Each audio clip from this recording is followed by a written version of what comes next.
Hello students and welcome back to my channel math solutions with Rose ma'am. और आज की class में हम करने जा रहे हैं क्लास 10th की गणित की वर्कशीट नंबर 18, जिसकी डेट है आपकी 16 अगस्त 2021। और आज का जो टॉपिक है वो है दो चर में रैखिक समीकरण युग्म का हल, वो भी ग्राफीय विधि से। तो लास्ट वाली जो वर्कशीट थी वो भी हमारी ग्राफ की वर्कशीट थी, हमने ग्राफ सॉल्व करके बताए थे। आज की वर्कशीट में भी हमें ग्राफ ही सॉल्व करना है। तो चलिए स्टार्ट करते हैं आज की वर्कशीट स्टार्ट करने से पहले अगर अभी तक बच्चों आपने चैनल को सब्सक्राइब नहीं किया है या फिर आप मेरे चैनल पर नए हैं तो प्लीज़ चैनल को सब्सक्राइब कर लीजिए और बेल आइकन को भी प्रेस कर दीजिए। चलिए स्टार्ट करते हैं। रैखिक समीकरण का ग्राफ एक सरल रेखा होता है। रेखा के प्रत्येक बिंदु के निर्देशांक समीकरण के हल होते हैं। रैखिक समीकरण के युग्म के लिए दोनों रेखाओं के उभयनिष्ठ बिंदु हल होते हैं। जो दो रैखिक समीकरण दिए होंगे उनका जो एक कॉमन पॉइंट निकल कर आएगा वो उसका हल होगा। दो चर वाले रैखिक समीकरणों के युग्म को ग्राफ बनाकर हल करने की विधि को ग्राफीय विधि कहते हैं। दो चर वाले रैखिक समीकरणों के युग्म है ये का हल पता लगाने के लिए पहले समीकरण का ग्राफ बनाकर उसी ग्राफ में दूसरे समीकरण का ग्राफ भी आपको बनाना है, जिसमें जब हम ग्राफ बनाएंगे तो हमारे पास तीन स्थितियां उत्पन्न होंगी। पहली कौन सी है, देखिए स्थिति 1, प्रतिच्छेदी बिंदु के निर्देशांक रेखाओं का अद्वितीय हल देते हैं। कहने का मतलब है कि जो आपकी जो ग्राफ बनेगा अगर वो इस तरीके से एक दूसरे को कट कर रहा है तो वो प्रतिच्छेदी रेखाएं होंगी, उनका एक उभयनिष्ठ बिंदु होगा और एक हल होगा। ये तीन बातें आपको ध्यान में रखनी है। दूसरी स्थिति है अगर कोई उभयनिष्ठ बिंदु नहीं है तो कोई भी हल नहीं होगा। जैसे ये देखिए, ये समांतर रेखाएं हैं, तो ये समांतर रेखाएं हैं, इनका कोई उभयनिष्ठ बिंदु नहीं है और कोई हल नहीं है। आगे देखिए स्थिति 3 जो है, इस स्थिति में हर बिंदु रेखाओं का हल है, अतः अनगिनत हल है। अगर इस तरीके से एक रेखा खींची जाती है तो वो संपाती रेखाएं होती हैं, हर बिंदु उभयनिष्ठ होता है और अनगिनत हल होते हैं। मतलब अगर एक के ऊपर एक ही दोनों रेखाएं आ जाती हैं तो क्या होता है कि जो उभयनिष्ठ बिंदु हैं वो बहुत सारे होते हैं और अनगिनत हल होते हैं और संपाती रेखाएं होती हैं। ठीक है, अब एक उदाहरण दिया हुआ है, उस उदाहरण को हम ग्राफीय विधि से हल कर लेते हैं। ये देखिए यहाँ पे एक क्वेश्चन आपका ये है और ये है। इसमें देखिए जब आपने x और y के लिए टेबल बनाया, जब आप x को 0 रख रहे हो, इधर देखिए यहाँ पे, तो y जो है वो आपका 1 आ रहा है, और जब आप x को 3 रख रहे हो तो y आपका क्या आ रहा है, 7 आ रहा है। ठीक है, यहाँ पे ऐसे ही इस वाले समीकरण के लिए देखिए, जो x को अगर आप 0 रख रहे हो तो y आपको 4 मिल रहा है, और जब आप x को 4 रख रहे हो तो y आपको 6 मिल रहा है। तो इस तरीके से आपको टेबल फॉर्म करना है। टेबल फॉर्म करने के बाद आपको ये ग्राफ बनाना है। ग्राफ में देखिए एक रेखा इस तरीके से जा रही है और एक रेखा आपकी इस तरह से जा रही है। तो दोनों समीकरण और जो उभयनिष्ठ बिंदु है वो कितना है, देखिए यहाँ पे एक ही बिंदु है, वो कौन सा है, यहाँ पे 2 पे 5। तो यहाँ पे लिख दिया x बराबर 2 और y बराबर जो 5 है वो इस युग्म का हल है, क्योंकि ये रेखाएं जो हैं वो 2 और 5 पर काट रही हैं। आगे देखते हैं वर्कशीट में क्या दिया हुआ है। आगे बच्चों आपको क्वेश्चन सॉल्व करने के लिए दिए हुए हैं, स्वयं प्रयास कीजिए। ये जो दो पहले प्रश्न है मैं यही बुक में ही इसी में बता देती हूँ वर्कशीट में, और जो प्रश्न नंबर 3 और 4 है इसके लिए हम शीट पे चलते हैं, वहाँ पे मैं इसको सॉल्व करके आपको दिखाऊंगी। यदि दो चर वाले रैखिक समीकरणों के युग्मों को दर्शाती रेखाएं एक दूसरे के समांतर हो तो उनके कोई हल नहीं होते।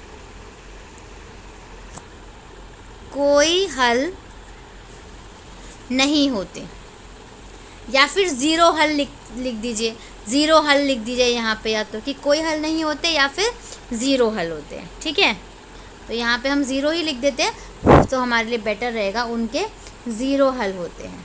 ठीक है, अगर जो रेखाएं हैं वो एक दूसरे के समांतर हो तो। दूसरा है, यदि दो चर वाले रैखिक समीकरणों के युग्म के अनगिनत हल हो तो उन्हें दर्शाने वाली रेखाएं समपाती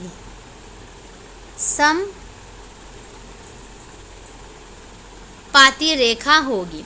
तो पहले का उत्तर है 0 और दूसरे का है समपाती, और तीसरे और चौथे के लिए चलिए हम शीट पे चलते हैं।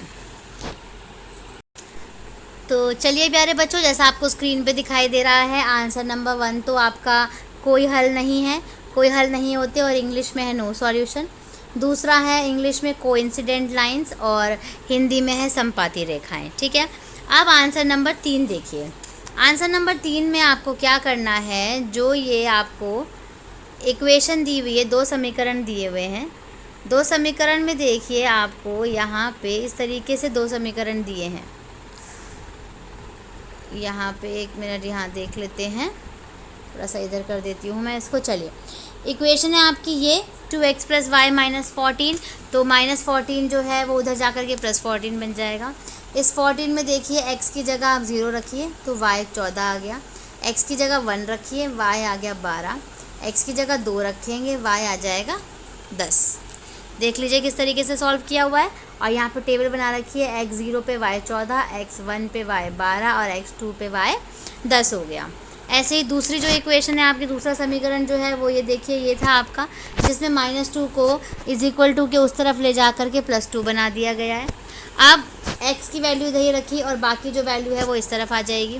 y की जगह 0 रखिए तो x क्या आ गया 2, y की जगह 1 रखिए x आ गया 0, y की जगह 2 रखिए x आ गया -2। और इस तरीके से ये आपका टेबल बन गया। 2 पे 0, 0 पे 1 और -2 पे 2। अब जब आपके पास ये 2 पॉइंट आ जाते हैं तो सबसे पहले आपको इसका ग्राफ बनाना है। तो ग्राफ बनाने के लिए हम ग्राफ पे चलते हैं। इसका जो ग्राफ है आपका वो है यहाँ पे ये देखिए, आंसर 3 का जो ग्राफ है आपको ये यहाँ पे दिखाई दे रहा होगा स्क्रीन पे। चलिए, तो इसको समझ लेते हैं कैसे है। ये यहाँ पे जो पॉइंट है ये 2 पे 0 है, ये 0 पे 1 है और ये -2 पे आपका 2 पॉइंट है। और जब हमने इन तीनों पॉइंट को मिलाया तो एक सरल रेखा जो है वो हमें मिल गई यहाँ पर इस तरीके से। और ये सरल रेखा का जो इक्वेशन का नाम है वो हमने यहाँ पे लिख दिया। तो बेसिकली आपको इस तरीके से ग्राफ बनाना है बच्चों। और अगला जो दूसरी जो इक्वेशन है ये वाली, इसको देखिए, ये है आपकी 2 पे 10 बना रखा है, 1 पे 12 और 0 पे 14। जो टेबल बनाया था ना बेसिकली, उस टेबल को ही इसमें आपको जो है वो पुटअप करनी है वैल्यूज़, और इस तरीके से आपका जो ये ग्राफ है ये निकल के आ जाएगा। तो आप इस ग्राफ को अपनी कॉपीज़ में नोट डाउन कर लीजिए। उसके बाद चलते हैं आंसर नंबर 4 पे। आंसर नंबर 4 जो है आपका वो है, ये देखिए, यहाँ पे आपको 2 पहले पॉइंट्स निकालने में सिखाऊंगी किस तरीके से पॉइंट्स जो हैं वो निकाले जाते हैं। तो आपकी इक्वेशन थी ये, जिसमें -6 को आपने = के इस तरफ रख दिया तो वो आपका +6 बन गया, और x को इधर ही रखा और y को इस तरफ लेकर के चले गए तो वो आपका 6 + y बन गया।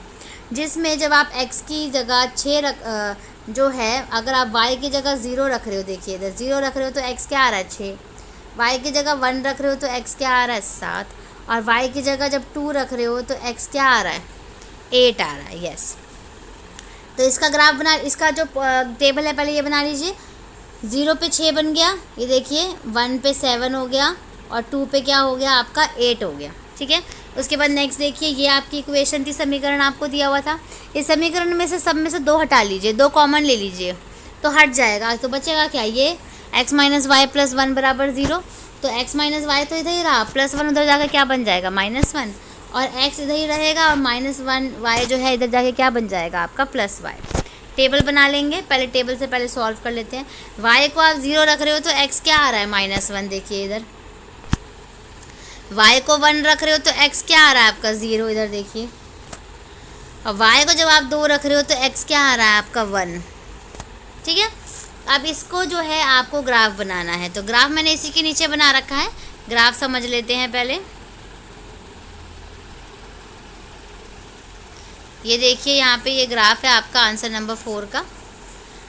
तो ये जो पॉइंट है वो है 6 पे 0 वाला पॉइंट है, ये है आपका 7 पे 1 पॉइंट है, और जो ये है ये 8 पे 2। और इसके बाद इन सबको मिला दिया तो एक सरल रेखा बन गई, और ये जो है इक्वेशन का नाम लिख दिया। ठीक है, उसके बाद ऐसे ये -1 पे 0 है, ये 0 पे 1 है, और ये 1 पे 2 है, और ऐसे इसको मिला दिया और यहाँ पे इक्वेशन का नाम लिख दिया हमने। ठीक है, तो इसी के साथ देखिए आपका जो ये एक आपकी एक आपकी ये लाइन हो गई और ये एक लाइन हो गई, तो जो कि आपकी क्या है, ये समांतर रेखाएं हैं, ये कभी भी आपस में एक दूसरे से टकराएंगी नहीं। ठीक है, तो ये जो ग्राफ है आपका, ये भी आपका कंप्लीट हो गया। तो इसी के साथ प्यारे बच्चों, आपकी जो ये आज की वर्कशीट है ये यहाँ पे कंप्लीट हो जाती है। आप ये सारे ग्राफ्स और सारे सम्स जो हैं, ये चारों के चारों, ये अपनी कॉपीज़ में नोट डाउन कर लीजिए, अपने सब्जेक्ट टीचर्स को सेंड कर दीजिए। थैंक यू स्टूडेंट्स, आपने पूरी वीडियो देखी उसके लिए आपका बहुत धन्यवाद। और आप, आई होप कि आपको वीडियो अच्छे से समझ आया होगा और आपको क्वेश्चंस भी समझ आए होंगे जो मेरी एक्सप्लेनेशन मैंने आपको समझाई थी। तो आप, थैंक यू सो मच। अगर आपको ये वीडियो पसंद आया है तो प्लीज़ इस वीडियो को लाइक करना मत भूलिए और शेयर करना मत भूलिए और चैनल को सब्सक्राइब करना मत भूलिए। टिल देन, खुश रहिए, मुस्कुराते रहिए, हमेशा स्वस्थ रहिए और अपना ख्याल रखिए और पढ़ाई करते रहिए। मिलते हैं नई वीडियो में नई वर्कशीट के साथ।